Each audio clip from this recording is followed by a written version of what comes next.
Ang title ng i-share ko sa inyo ay, Bakit Wala Pa?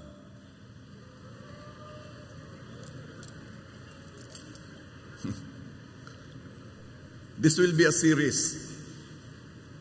Huwag ninyong imimiss ang bawat episode, ang bawat Sunday. Kasi dito ay sa biyaya ng Diyos ay tutumbukin ang reason kung bakit wala pa. At maaaring sa Sunday na yon para sa'yo. And then bigla kang makaka-breakthrough. Amen ba? Okay. May mga pangako ang Diyos na nais niyang maganap na.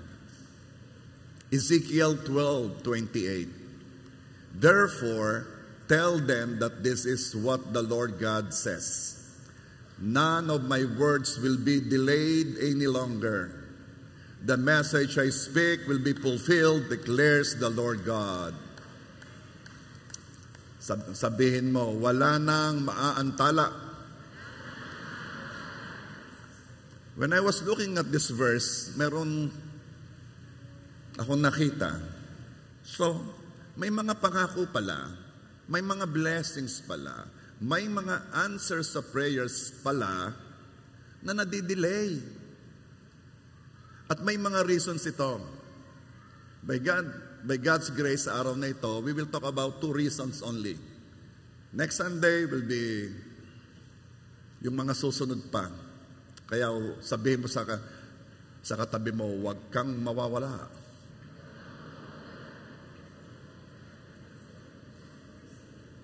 Number 1, hinahadlangan ng kaaway.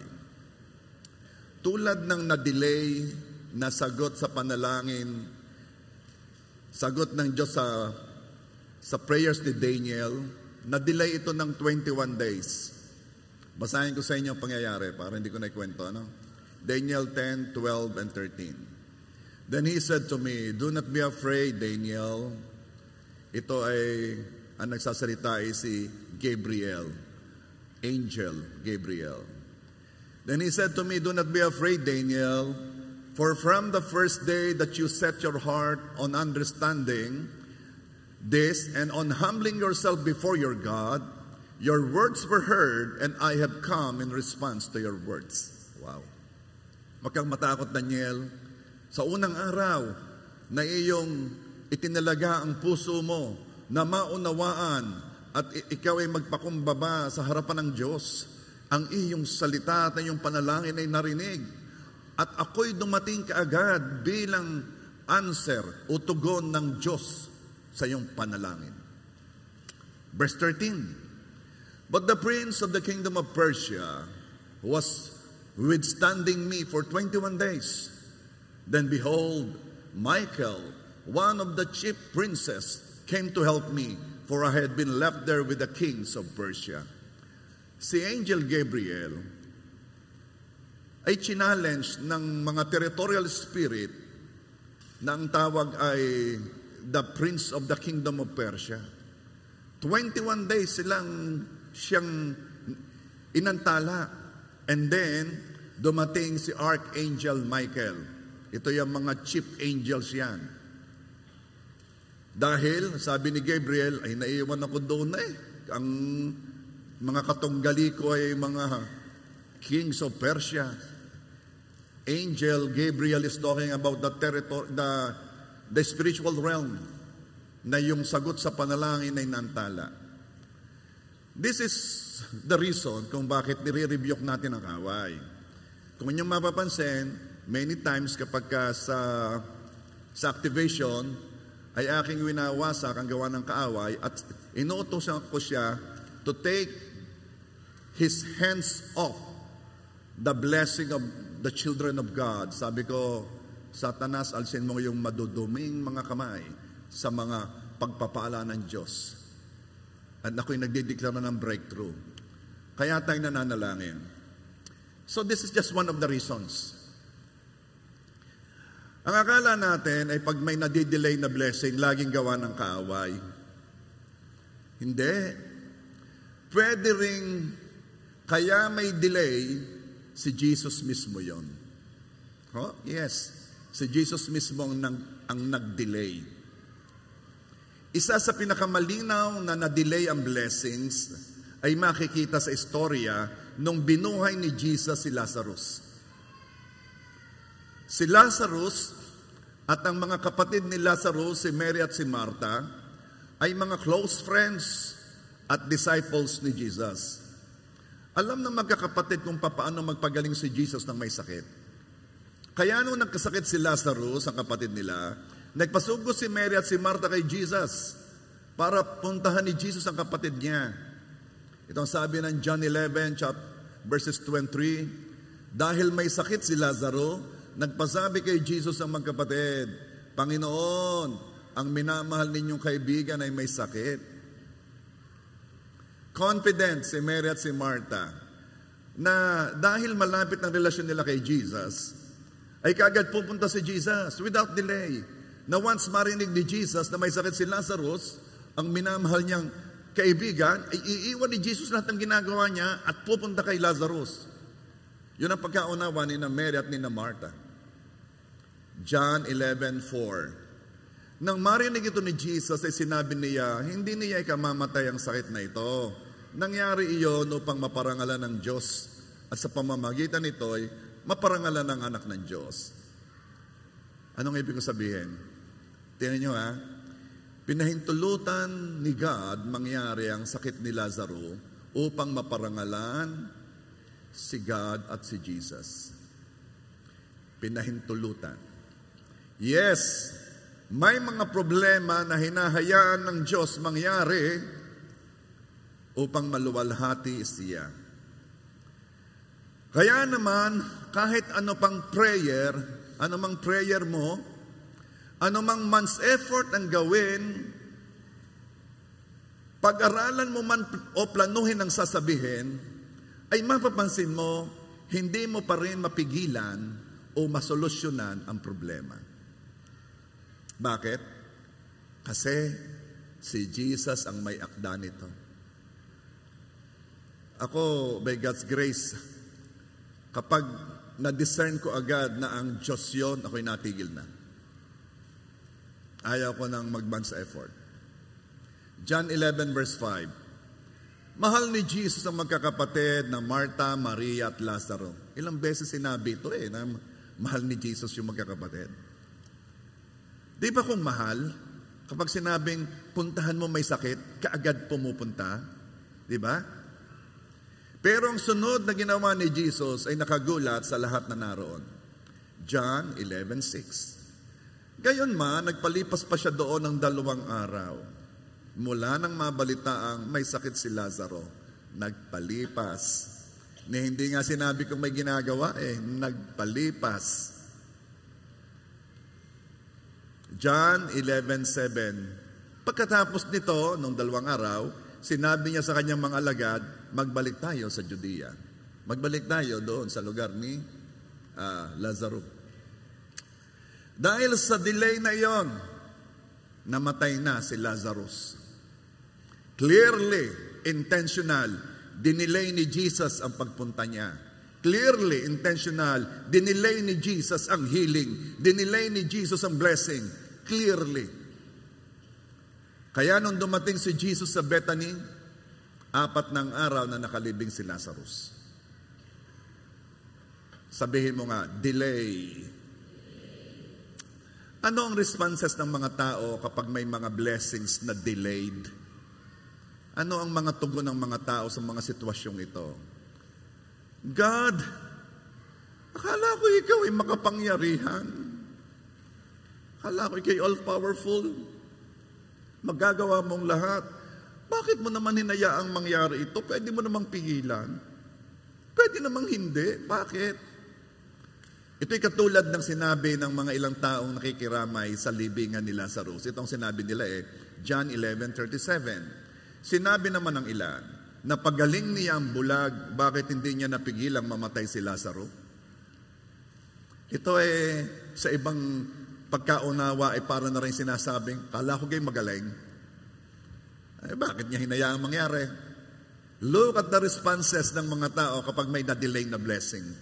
Ano pa? Jesus, Akala ko'y kapareho namin ang damdamin mo. Akala namin kapareho namin ang sense of urgency mo para pagalingin si Lazaro. Alam mo namang, antindi ng problema. Alam mo namang, kakaroon na ng mahirap na damdamin. Bakit hindi ka dumating kaagad? Ba't mo hinayaan? Katulad ng sinabi ni Martha at Mary kay Jesus, John 11:21. Sinabi ni Martha, Panginoon, kung narito po kayo, hindi sana namatay ang kapatid ko. In other words, akala ko'y pareho tayo ng damdamin. Ba't di ka agad dumating? Alam mo, hindi lang masabi ni Martha eh. And this is the unspoken question ng maraming Kristiyano. Jesus, do you really care? Do you care for me? Jesus, napapansin mo pa ba ako? Kapag ang Diyos ay parang hindi ka agad kumikilos, ito ang nagaganap, nagsisimula ng pagdudahan ang kanyang karakter. Ang seasons of delay ay nagpapalabas ng laman ng ating puso. You don't even know that it's there. At ang ating response sa delay ay nagpapakita lang kung sino ba talaga si Jesus sa atin. I sing praises to your name. Tunay? Oh Lord, kahit may delay, praises to your name. Kahit matagal ka na naghihintay, oh Lord, for your name is great. Masasabi mo pa ba yan kapag ikaw ay frustrated na?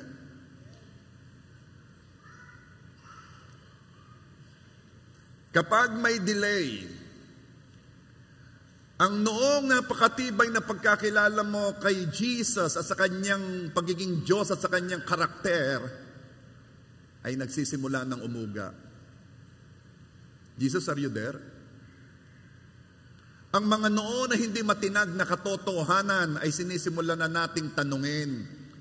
Sabi mo, Lord, ask and you shall receive. Sabi mo, Lord, na you won't leave me nor forsake me. Why is it that I feel forsaken? I feel that I'm alone. Lord, sabi mo, you are love. I cannot understand love anymore. Why, Lord? Why? Mabuti ka ba, Lord? O mabuti ka lang sa iba, di ka mabuti sa akin?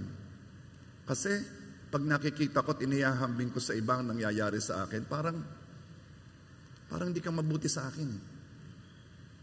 Things na hindi natin sinasabi, pero nararamdaman. Lord, bakit hindi mo inaayos ang sitwasyon ko? Lord, bakit mo hinayaang mangyari ito?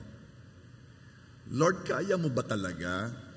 O merong talagang area na hindi mo pwedeng galawin o magawa ng paraan? May sasabihin ako sa inyo. Jesus cares. Si Jesus ay naaapektuhan sa nangyayari sa atin. Siya'y nahihipo ng luha at panalangin ng kanyang mga minamahal. John 11:33-35. These verses will prove to you that Jesus cares. Nahabag si Jesus at nabagbag ang kanyang kalooban nang makita niyang umiiyak si Maria, pati ang mga Hudyong kasama nito. Verse 34, saan ninyo siya inilibing? Tanong ni Jesus. And verse 35, tumangis si Jesus. Hindi lumuha si Jesus out of hopelessness, as in wala na siyang magagawa. No, kasi walang imposible sa Diyos. Lumuha si Jesus kasi He was deeply moved nang makita niyang umiiyak ang mga tao sa libingan ni Lazarus. Jesus is not a cold being, disconnected, robotic, walang pakialam, walang pakiramdam na Diyos. No. Siya'y si Jesus na may feelings. Jesus is love, and empathy is love being shown. Yung pagluha ni Jesus ay pagpapakitang nararamdaman ni Jesus ang nararamdaman ng mga tao. Kaya verse 36, kaya't sinabi ng mga Hudyo, tingnan ninyo, talagang mahal na mahal niya si Lazaro. Alam mo ang empathy? Yung napakahalaga, yan ay pagpapakita ng pag-ibig Ang ibig sabihin ng empathy is, I feel what you feel. Mahirap yun Yung bang okay naman ang tayo mo, and then pupunta ka doon sa nalulungkot, and then raramdamin mong nararamdaman niya. Ang saya ko kanina bakit ko raramdamin ang nararamdaman mo? Pero that is love. It is the reason kung bakit hindi kami nasama sa vaccination ng aming apo Sino ditong lolang nasama kapag binabakunahan ng apo? Hoy, ayaw. Isipin mo, liit na liit pa'y tuturukan. Tapos iiyak. Wala ka namang magawa because you know it's love being done. Love is being done pero masakit. And you don't want to see it because you feel the pain. Kung pwede lamang, sasabihin ng lola, kung pwede ako na lamang turukan Kung pwedeng makuha yung pain, that's empathy. Kaya yung mga nakikiramay, yung napunta sa mga lamayan, you don't even know kung anong napipil ng mga iniwan kapag nakita kayo. Yung mga yan, pag nasa bahay ay nag-uusap dumating si di kayo dumating si Gayon? Oo nga They feel love. Dahil ang empathy is love being demonstrated. Yun ang pinakita ni Jesus. No, Jesus cares. Salamat at ang Diyos ay nagkatawang tao kay Jesus. Dahil kay Jesus, nakilala natin ang Ama. Sabi ng John 49, Jesus answered, anyone who has seen me has seen the Father. Hebrews 1 verse 3, the Son, ibig sabihin si Jesus, is the radiance of God's glory and the exact representation of His being, sustaining all things by His powerful word. Alam mo tingnan ninyo yung ibang Diyos, Bawa, si Buddha. Pag nakita nyo si Buddha ay nakangiti. Naka-cross legs. Palibot ng chikiting. Busog na busog sa lomi. Tumingin kayo sa picture ng mga iba pang mga Diyos-Diyosan, yung mga mararaming kamay. Ang mga Diyos-Diyosan ay mga nakangiti. Kung hindi man ay ang dating ay nakakatakot. Ibang ating Diyos Our God is a suffering Messiah. Siya'y Diyos na kinuha ang anyo ng nilalang. Siya'y Diyos na naramdaman ang pagiging tao. Siya'y Diyos na naghirap. He suffered, He bled, at na-experience niyang mamatay. Naranasan niya ang malungkot na nag-iisa. Naranasan niyang magutom, mauhaw, mapagod. Naranasan niya ang naranasan nating lahat. Ang pagkakaiba ng ating Diyos sa ibang Diyos, ang Diyos natin nakaka-relate sa atin. Mahirap mag-care kung hindi mo naramdaman o dinaanan ang dinaanan niya. Jesus cares at kaya niyang gawin yon kasi naranasan niyang mag-isa. Naranasan niya nung sabihin niya sa mga apostol, ako na may samahan niyong manalangin, ay tinulugan Naranasan niyang nag-iisa. At naranasan niya sa cross na talagang nag-iisa na kahit ang amay hindi siya matingnan. Naranasan niya.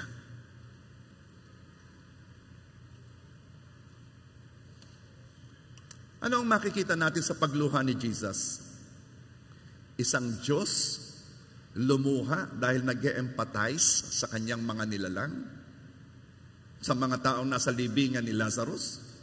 Isang Diyos na nararamdaman ng kanyang mga nilalang lamang. I am owed, ako'y hanga sa karakter ng Diyos na pinapakita ni Jesus.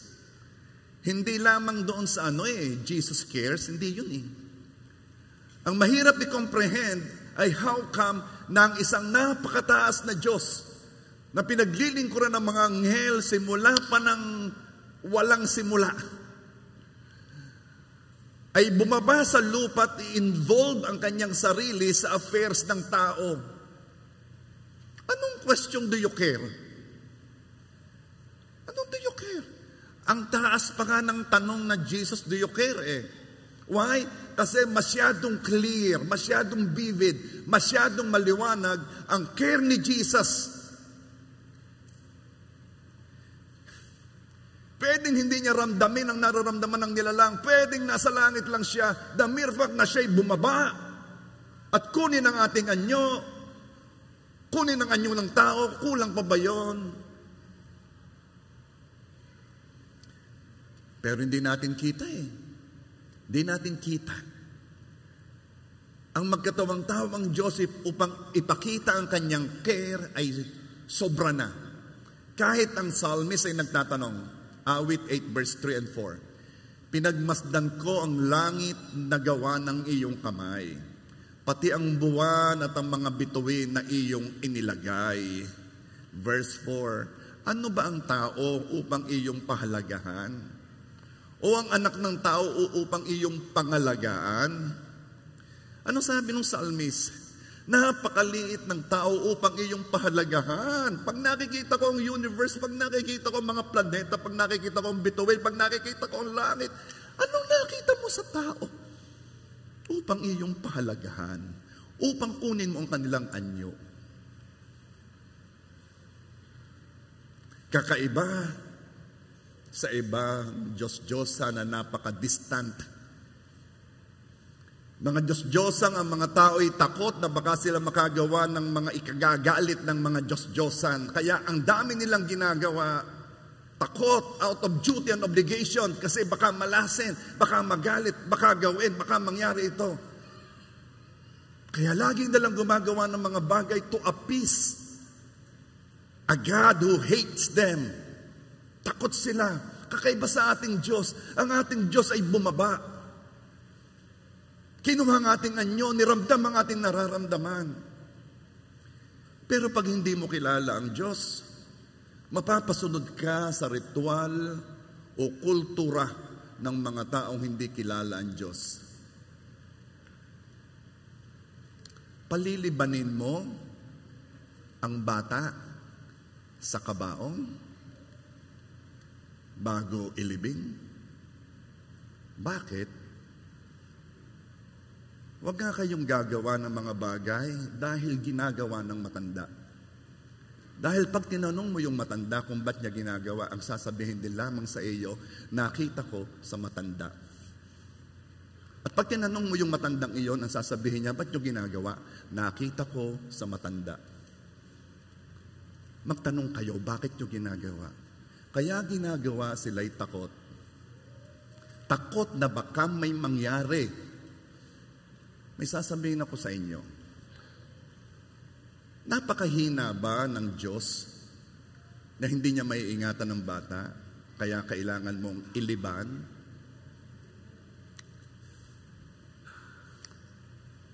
Kailangan bang halkan ng bangkay bago ilibing? Alam mo, pag nakikita ko ang bangkay, wala doon yung tao eh. Alam mo ba kung ba't ka nakakakilos? Kasi meron kang espiritu. Yun ang tunay na ikaw. Yang katawang yan ilalagyan. Nilagyan niya ng espiritu, kaya yan nakakakilos. Kapag ang espiritu'y umalis na diyan, yan, katawang iyan ay from ashes to ashes, dust to dust, lupa. Matanong kita, hahalik ka ba sa lupa? Mamano ka ba sa lupa? Ito ang aking point. Kung gagawin mo yan, wag mong ipilit sa bata. Ayaw na ng bata, ipipilit mo pa. You will perpetuate something because you don't know your God. Your God is so powerful that you don't need to do those things dahil kayang alagaan ng iyong Diyos, ikaw.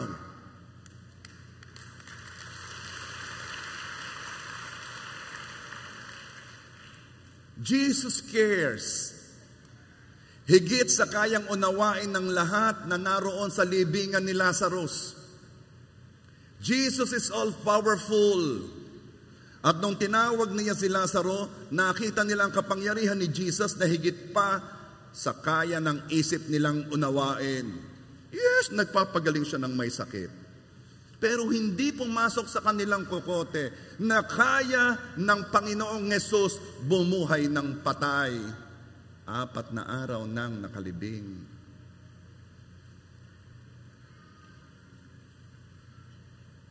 Dahil sa himalang iyon, naging napakalinaw ang pag-ibig ni Jesus sa atin. Naging napakalinaw ang kakayanan ni Jesus ayusin ang ating problema at hindi na ito pwedeng pagdudahan pa. Nagdududa ka ba na hindi kayang ayusin ni Lord ang iyong sitwasyon? Kung iyong patay na, ng 4 ng araw, inayos niya. Pagdududahan mo pa ba ang Diyos? Kung bakit niya hinayaan? Kung kaya niya hinayaan, meron siyang purpose. Pero wag kang mag-alala. He is sovereign. Alam niya ang kanyang ginagawa. At huwag kang malilito sa meaning ng pag-ibig at sa meaning ng pagpapahalaga at pag-aaruga. Ang meaning mo ng pag-aaruga, yun din ang meaning ng Diyos. Alam niya kung anong ibig sabihin ng I care. Kung ikaw man ay may dinaraanan at ang feeling mo ay God does not care sa nangyayari sa iyo, o hindi niya kayang ayusin ang problema, ay nagkakamali ka. God sees you and cares deeply about the things in your heart. At kayang-kaya ni God yan.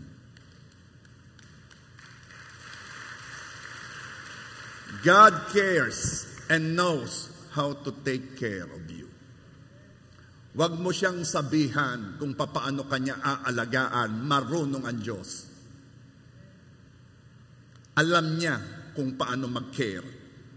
Talo ka. Alam mo, minsan yung mga lolo, lola, kahit ang mga magulang, minsan hindi marunong mag-care yan sa apo eh. Hindi yun, sobra nga, yun nga ang problema eh, sobra. They don't know how to care for their grandchildren. Bakit? Ay ibibigay lahat eh. Alam naman natin ang mga bata na lumaki sa bigay lahat. Lalaki ang weak. Yang mga batang binunso ng binunso, lalaki yan ng weak. Kayo ngang mga lolo't lola ha, huwag lagi niyong bunsoy ng inyong apo. At kayo din naman mga magulang, yang si bunsoy, ay huwag mo lagi yung bunsohin ng bunsohin. Ay 20 anyos na eh. Ay binubunso pa eh. Baka dito'y mayroong 16 anyos ay katabi pa sa pagtulog ng kanyang magulang. Ay sinisisi ko yung magulang, huwag niyo laging bunsuhin yan because you are rearing a very weak person. At huwag mo laging i-shelter sa difficulties. Lalo't ang anak mo'y lalaki, hayaan mo yan. Umuwing naiyak, di ka magkaintindihan. Gusto mong sugudin yung nambuli, yung magulang na nambuli, pati ang angkan ng nambuli. Let them fight their fight.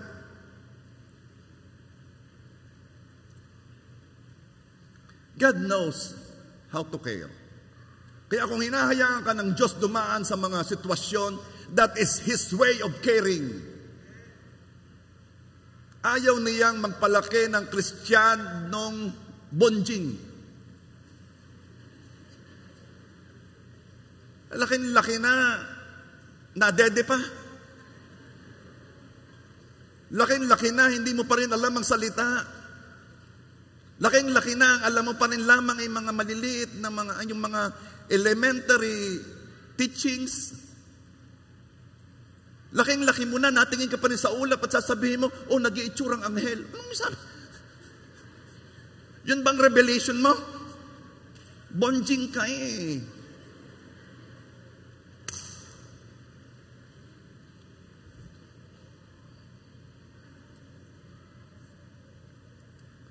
One of the reasons kapag na-delay ang blessings, and this is the answer to the unspoken question. What is the unspoken question? Do you care? O bakit nangyari? Are you powerful? Ba't mo hinayaan? Ito yon. Kung kanina, the enemy is delaying, this is another reason. Sabi ko, magbibigay ako ng dalawa eh. Upang magtiwala kay Jesus. Upang matuto tayong magtiwala kay Jesus. Paano ka ba magtitiwala kung walang pagsubok? Paano ka magtitiwala kung nandyan na?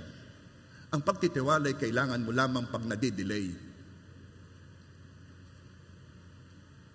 Let me read to you John 11:15. Ngunit dahil sa inyo ako'y nagagalak na wala ako roon, sabi ni Jesus. Nang sa gayon ay sumampalataya kayo sa akin, tayo na, puntahan natin siya. Sabi ni Jesus, o sige, mag-stay muna tayo ng 2 araw dito. And then maya-maya, o sige, tayo na doon. And then maya-maya, sabi niya, bakit di agad tayo nagpunta? Dahil sa inyo. Ha? Kaya na-delay dahil sa inyo. Ako'y nagagalak na wala ako roon. Ako'y nagagalak na na-delay. Why? Nang sa gayon ay sumampalataya kayo sa akin. Oh, the season is of delay is the season where your trust is being built up. Ito yung season na kung saan mabubuo ang pagtitiwala mo sa Diyos.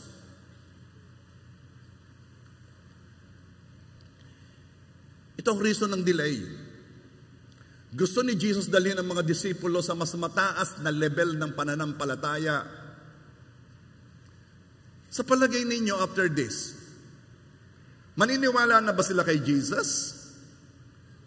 The one who not only heals but raises the dead? Maniniwala na ba sila kay Jesus that He really care? That He is all-powerful? Palagay ko naman. At ito rin ang gustong ibigay ni God sa ating season of delays. Kapag nagtatagal, kapag hindi pa nangyayari ang gusto nating mangyari, kapag wala pa ang sagot ni Jesus sa ating bakit wala pa, ay ito, pagtiwalaan mo ako. Trust me. Trust God. Nais lang ng Diyos na siya'y iyong pagtiwalaan. Napakadaming lumalabas na tanong sa season of delays. Napakaraming accusations ang ibinabato sa Panginoon sa season of delays. Maraming question na noon na hindi mo kina-question. Maraming mga question tungkol sa karakter ni God na hindi mo sinasabi noong walang delay. Pero nung may delay, can you still sing? I sing praises to your name. Trust God. John 11:39. Alisin ninyo ang bato, utos ni Jesus. Ngunit si Marta na kapatid ng namatay ay sumagot, Panginoon, nangangamoy na po siya ngayon. 4 na araw na siyang patay. Panginoon, wala na po. Uli na kayo. Late na. Wala na ito.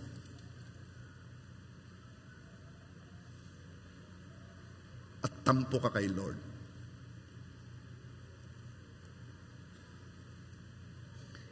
John 11:40, sinabi ni Jesus, hindi ba't sinabi ko sa iyo na kung sasampalataya ka ay makikita mo ang kaluwalhatian ng Diyos? Anong ibig sabihin? May sinabi na noon si Jesus kay Martha, kay Mary, kay Lazarus. May sinabi na noon. Pero ngayon, yung sinabi ni Jesus na iyon ay napuput into question, napapalagay sa trial. Yung bang sinabi mo, Jesus, noon, is it true? Tunay ba yan? Tunay ba sinabi mo, by the stripes of Jesus, I am healed? Tunay ba yun, Lord? Tunay ba, Lord, that you came here to give me life and give it abundantly? May mga sinabi na si Jesus noon na ngayon ay humihina ang pagtitiwala ni Martha sa salitang iyon. Kaya sinabi ni Jesus, hindi ba't sinabi ko sa iyo na kung sasampalataya ka? Di ba nasabi ko na yun noon? Di ba narinig mo na? Anong ibig sabihin ni Jesus? Magtiwala ka, Martha. Magtiwala ka. John 11:41 and 42. Kaya't inalis nila ang bato. Tumingala si Jesus sa langit at sinabi, Ama, nagpapasalamat ako sa iyo sapagkat dininig mo ako. In verse 42, at alam kong lagi mo akong dinirinig, ngunit sinasabi ko ito dahil sa mga taong naririto upang maniwala silang ikaw ang nagsugo sa akin. And verse 43, pagkasabi nito'y sumigaw siya, Lazaro, lumabas ka! And verse 44, lumabas nga si Lazaro na nababalot ng telang panlibing ang mga kamay at ang paa. Kahit pa anong sitwasyon mo, kahit pa anong lalim ng pagkukunan na yang blessing na iyan, kahit pa ang tingin ng lahat ay hopeless na at nababalutan na ng kamatayan yung mga pagpapalat, yung mga sagot sa panalangin yan, kahit pa wala na, isang salita lamang ng Diyos, Lazaro, lumabas ka!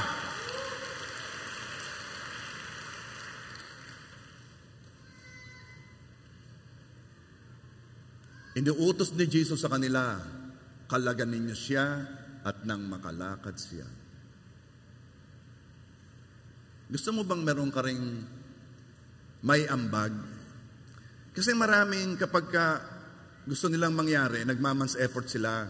Inuutosan nga nila si Lord ng gagawin eh. Lord, ito pong inyong gawin. At sila gumagawa ng kanilang diskarte. Man's effort talaga. Alam mo ba kung kailan mo kailangan yung man's effort? Kapag nandoon na. Hindi kapag hinihiling mo pa. Kapag binigay na ni Lord, saka mo kalagan upang makalakad. Anong ibig ko sabihin? Yung pagpaparating ng pagpapala kay Lord John. Ang iyo, pag nandyan na, sige, bless ka eh. Sige, gawin mo kung anong gusto mo. Ako kasi, napakahina ang tingin ko sa man's effort eh. Lalo na kapag ang sitwasyon ay kitang-kita kong authored by God, yung gang si Lord ang nag-set up, wag ka nang gumawa ng kung ano man. Meron siyang gustong gawin sa'yo. Gusto lang niyang magtiwala ka. Ito kasi pagkakaiba eh. Tayo gusto natin ng blessing. Ang gusto ni Lord, makamukha natin siya. Akala natin mas mahalaga kay Lord yung ating kotse, yung ating bahay. Mas mahalaga kay Lord yung ating jowa, yung ating asawa. Akala natin yan ang mas mahalaga. Kay Lord ang mas mahalaga. Ikaw ay umalis sa pagkabonjing. Ikaw ay umalis doon sa... Ikaw ay... Hindi mo siya kilala, hindi ka marunong manampalataya, hindi ka nagtitiwala, umalis ka doon. Pumunta ka sa lugar na kahit anong mangyari, ang Diyos ko ay si Jesus. At alam kong may ginagawa siya kahit hindi ko nakikita. At ito ay pabuti ng pabuti, paayos ng paayos, paganda ng paganda. Kahit pa sinasabi mo, hindi pwedeng mangyari. Hindi ako nating sa sitwasyon, natingin ako sa pangako ng Diyos. At alam ko'y kayang-kayang baguhin ng Diyos ang sitwasyon. Bakit? Nagtitiwala ako sa Kanya. Ito ang gustong ma-develop ng Panginoon sa iyo. Alam mo, pag may delay, merong pressure yung time. Yung pong time, nauubos ang time. Sino may sabi sa iyo? Kahit patay, pwede niyang ibalik. Kahit yung time na nangyari, pwede niyang ibalik. May nagsasabi, bakit kayo nag-reunion? Yung mga kaklase mo, katatanda. Ba't ikaw, kabata-bata? Alam mo nangyari, ibinalik ni Lord sa iyo yung panahong na wala noon. Ibinalik ni Lord. Hindi ka sumabay sa pagtanda nila. Sila'y patanda, ikay sa pabata. Pwede yung mangyari, pwede at nangyayari na. Kung ang patay ay binuhay, yung ganamang ikay bumatay, ano ganamang, yung kay mahirap. Tingnan mo ang katabi mo. Tingin mo kay nabata.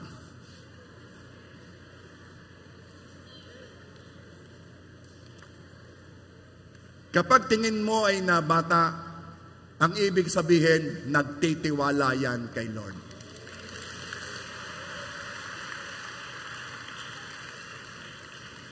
Magtiwala ka na ipapakita ni Jesus na ang salita niya ay hindi lamang quote for the day.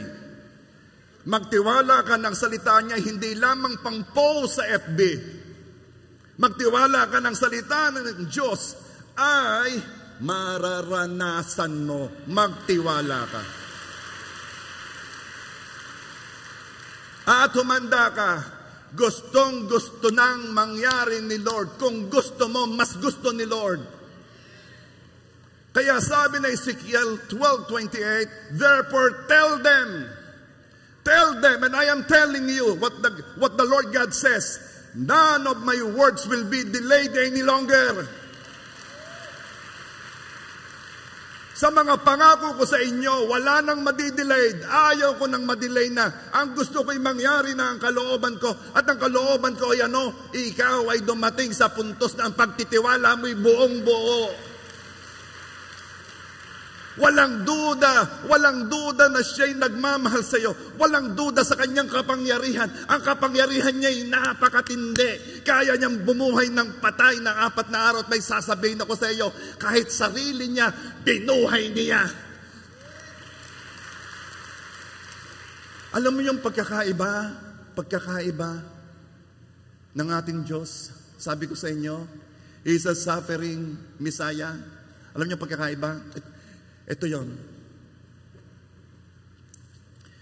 Mahirap makipagrelasyon sa mga tao na hindi mo pagtitiwalaan. Paano mo pagtitiwalaan ang Diyos-Diyosan na walang humpay ang ngiti? Na para bagyang hindi nararamdaman ang nararamdaman mo. Diretso lang ang kain, kaya matabang-mataba na. Karaming naghihirap at nagdurusa, hindi siya nakaka-relate kasi ang taba-taba niya. Paano makaka-relate sa iyo ang Diyos-Diyosan na wala nang ginawa kundi gusto kong mag-ingat dito at makasakit ng damdamin, Pero basta hindi si Jesus yan, Diyos-Diyosan yan. Kung hindi si Jesus yan, hindi Diyos yan. At hindi makaka-relate ang Diyos-Diyosang yan sa iyo dahil hindi siya naging tao. Hindi siya Diyos na naging tao. Hindi siya nag-suffer katulad ni Jesus. Hindi niya masasabing naranasan kong naranasan mo. At alam mo, nakaka-relate siya sa atin. At gusto niyang makipagrelasyon sa atin. Ang sabi niya, pagtiwalaan mo ko. Bakit? Alam ko ang dinaraanan mo. Nararamdaman ko ang nararamdaman mo. Pagtiwalaan mo ako. Kung ikaw ay nandito ngayon, at gusto mo nang sabihin, Panginoon, all out na ako sa iyo. All out na ako sa iyo. Ayaw ko na sa mga Diyos-Diyosan. Ayaw ko na sa mga ibang Diyos. Ikaw na lang ang aking Diyos. Kung ikaw ay nandito at sinasabi mo na gusto kong pagtiwalaan ka at ayaw kong mabuhay na hindi nagtitiwala sa iyo. Gusto kong mabuhay ng masaya at confident dahil alam kong you care at you're powerful enough to change any situation. At gusto kong magtiwala sa iyo. Kung ikaw yon, sinasabi mo kay Lord, gusto kong magtiwala sa iyo. Come on, stand up. Worship Him, please.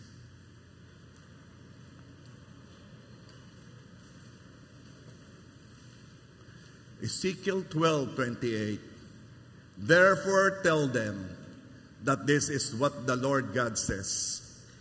None of my words will be delayed any longer. The message I speak will be fulfilled, declares the Lord God. Lahat na pinangako niya sa iyo ay magaganap. Nagtitiwala ka ba sa Diyos? Nagtitiwala ka ba kay Jesus? Nagtitiwala ka ba na kayang gawin ni Jesus ang pinangako niya sa iyo? Nagtitiwala ka ba kay Jesus na siya'y nagmamahal sa iyo? Nagtitiwala ka bang Jesus cares? Then, sa season of delay, walang mababago sa iyong emosyon. Walang mababago sa iyong kilos. Walang mababago sa iyong pasya. Walang mababago sa iyong diskarte. Sa season of delay, ikaw ay patuloy na magpupuri. Ikaw ay patuloy na magre-rejoice kay Lord. Ikaw ay patuloy na sisigaw na si Jesus ang iyong Diyos, Panginoon at tagapagligtas. Ikaw ay patuloy na hahayot sasabihin sa iba, si Jesus ang iyong Diyos. At hindi ka mahihiya. Why? Because nagtitiwala ka sa Kanya. At ngayon, napakasarap sambahin at awitan ang ating Panginoon.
umawit pagdating sa Panginoon.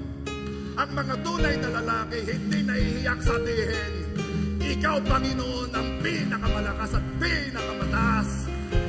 Kaya mga lalaki, sabay-sabay tayo. Awitan natin ang Panginoon. Sing praises to your name. Guys! Oh Lord, praises to your name. Oh Lord, for your name is great and greatly to be praised. Once again, mga lalaki, I sing praises to your name. Praises to your name.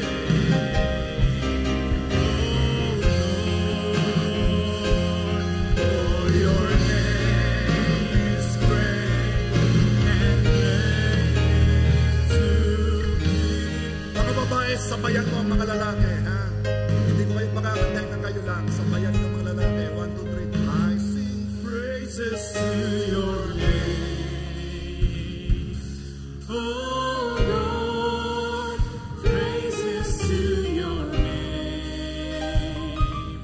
Oh Lord, for your name is great and greatly to be praised. Ngayon pa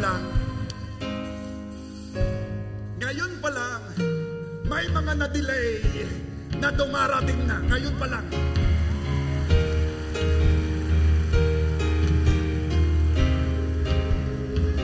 Huwag kayong mawawala sa mga sunod na Sunday, ha? Pero ngayon may tinamaan na. Ngayon may tinamaan na. Sabi ni Lord, ulitin ko, none of my words will be delayed any longer. None of my words will be delayed any longer. May tinamaan na. The message I speak will be fulfilled, declares the Lord God. Kung naramdaman mo may kakaiba, it's your spirit rejoicing. It's your spirit connecting. Isa lang naman sabihin mo, Lord, nagtitiwala ako sa iyo. Come on, sabihin mo, 1, 2, 3, go. Tumingin ka sa langit, sabihin mo, Lord, nagtitiwala ako sa iyo.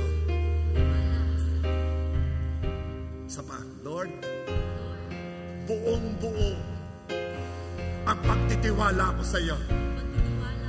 Jesus, ikaw ang aking Diyos, Panginoon ng aking buhay, tanging tagapagligtas, nagtitiwala ako sa iyo.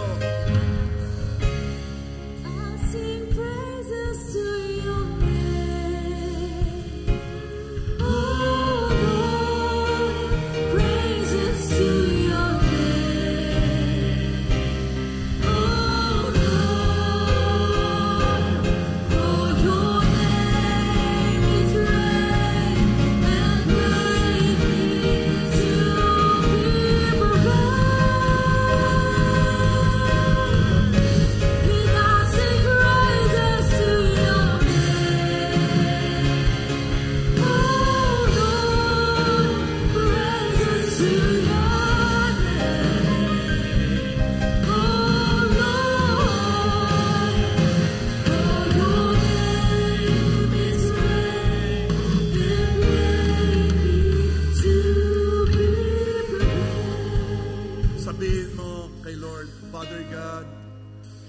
patawad kung na-question kita. Patawad kung kahit kaunti nagduda ako. Patawad. Panginoon, now I know that you care. Now I know na kayang-kaya mo. Now I know ikaw ay makapangyarihan Diyos. Jesus, I trust you. God, I trust you. Ako'y naniniwala May mga magme-message na sa akin na yung na-delay ay hindi na-delay, dumating.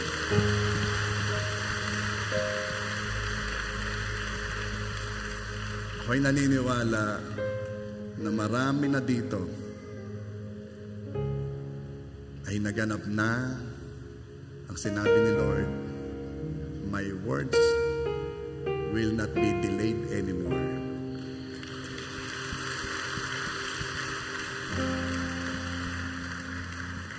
Sinagot ka na ni God at natanggap mo na yan. Kanino yan? Kanino yon? Kanino yon?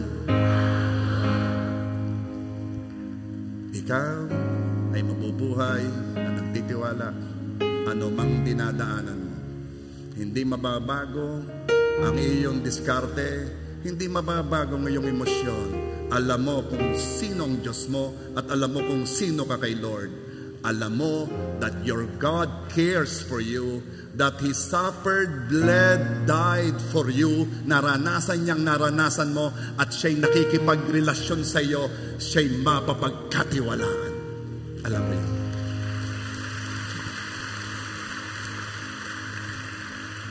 Father God, I lift up to you your children. I lift up to you your church. Kahit ang mga nasa online, ayaw mo nang may nadidelay. Salamat po, Lord God, sa pagbuhos ng iyong pagpapala sa iyong mga anak. Salamat po, Lord. In Jesus' name I pray. Amen. Amen.